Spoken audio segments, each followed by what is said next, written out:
Assalamualaikum warahmatullahi wabarakatuh.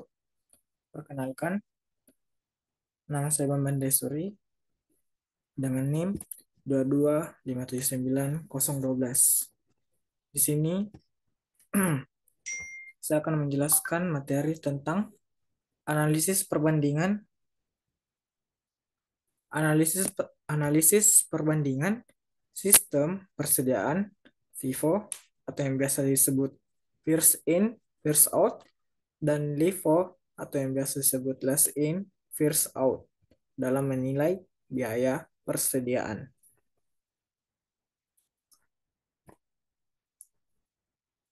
Materi pertama adalah first in, first out. FIFO atau yang biasa disebut first in, first out merupakan salah satu metode manajemen persediaan dengan cara memakai stok barang di gudang sesuai dengan waktu masuknya. Stok yang pertama kali ke gudang adalah stok yang harus pertama kali keluar dari gudang. Alasannya agar persediaan yang pertama bisa segera dijual atau dimanfaatkan agar tidak cepat rusak karena terlalu lama tersimpan di dalam gudang. Penerapan metode ini dinilai sangat efektif atau mudah dan relevan dengan aliran fisik stok barang dalam gudang penyimpanan.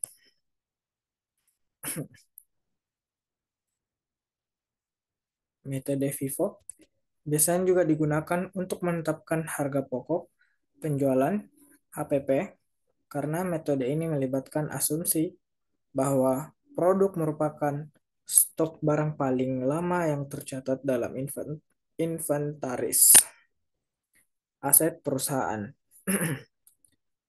Intinya, metode penetapan biaya suatu produk disesuaikan dengan konsep bahwa biaya masuk stok barang harus sama dengan hasil penjualan dari stok barang yang lama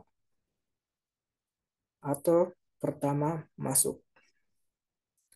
Jadi, perusahaan akan memakai stok barang lama sebagai produk pertama yang akan dijual dengan cara memberikan diskon atau lain-lainnya.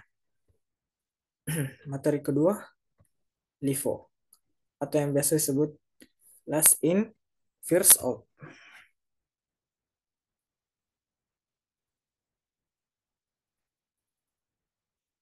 LIFO atau yang biasa disebut last in, first out yang paling pertama datang dan paling pertama keluar.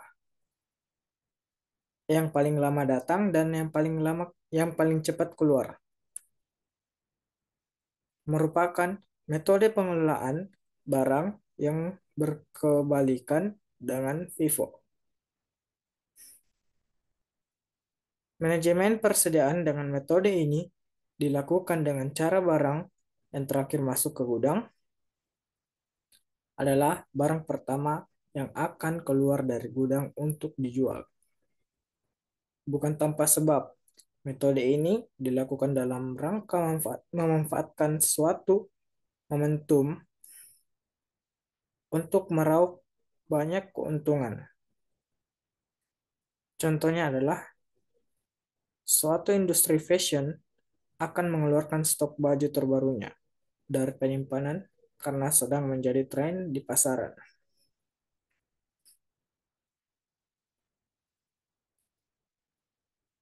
Metode LIFO menentukan harga beli terakhirnya berdasarkan operasi dalam periode inflasi atau dalam kurung kenaikan harga.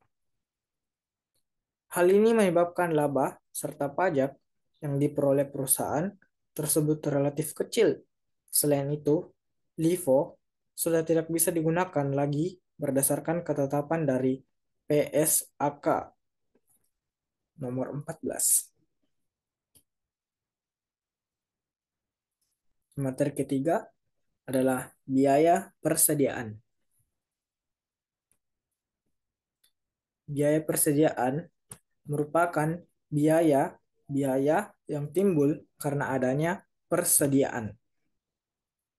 Menurut Heiser, dan Render 2014, biaya-biaya yang timbul dari persediaan adalah sebagai berikut. Poin pertama ada biaya penyimpanan atau yang biasa disebut holding cost. Biaya penyimpanan merupakan biaya yang terkait dengan penyimpanan dalam kurun waktu tertentu.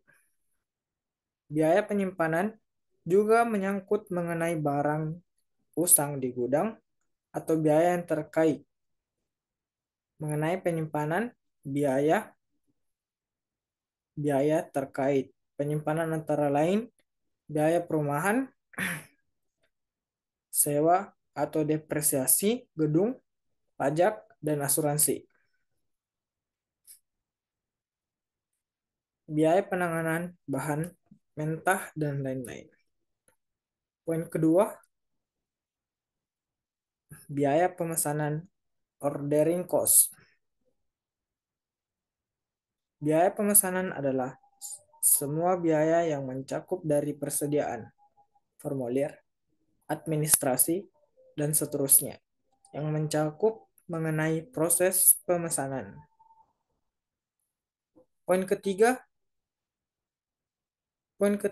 adalah biaya pemasangan atau yang biasa disebut setup cost.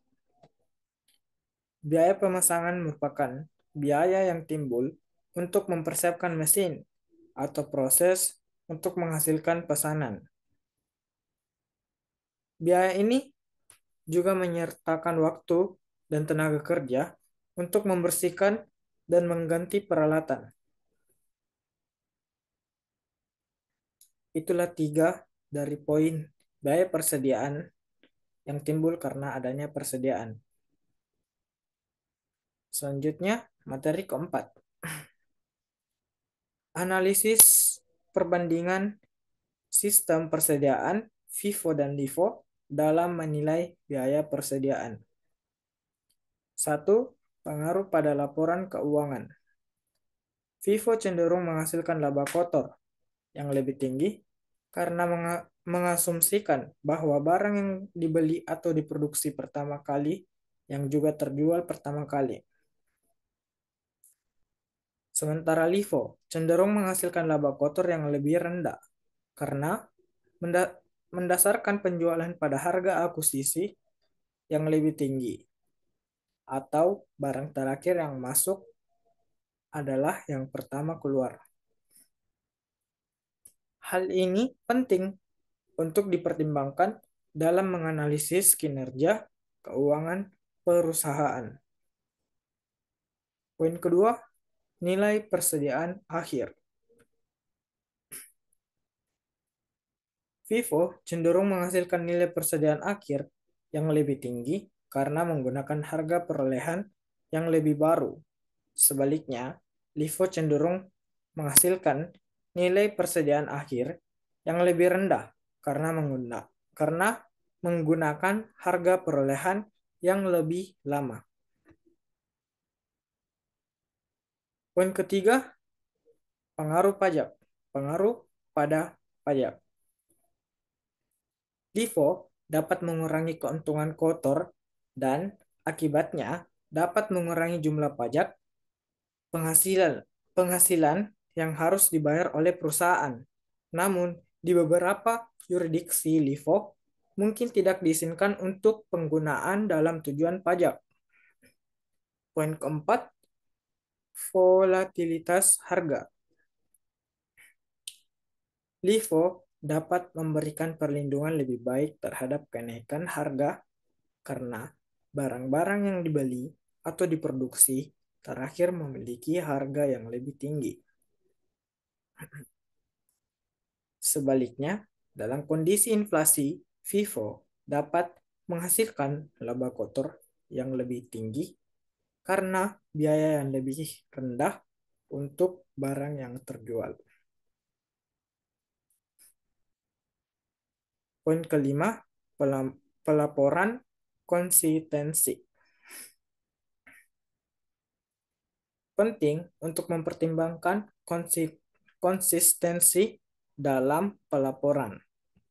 Perubahan dari FIFO ke LIFO atau sebaliknya dapat mempengaruhi keandalan informasi keuangan yang disampaikan kepada para pemangku kepentingan. Baik, itulah materi yang dapat saya sampaikan. Saya Bambang Desuri, wabillahi taufiq wal hidayah. Wassalamualaikum warahmatullahi wabarakatuh.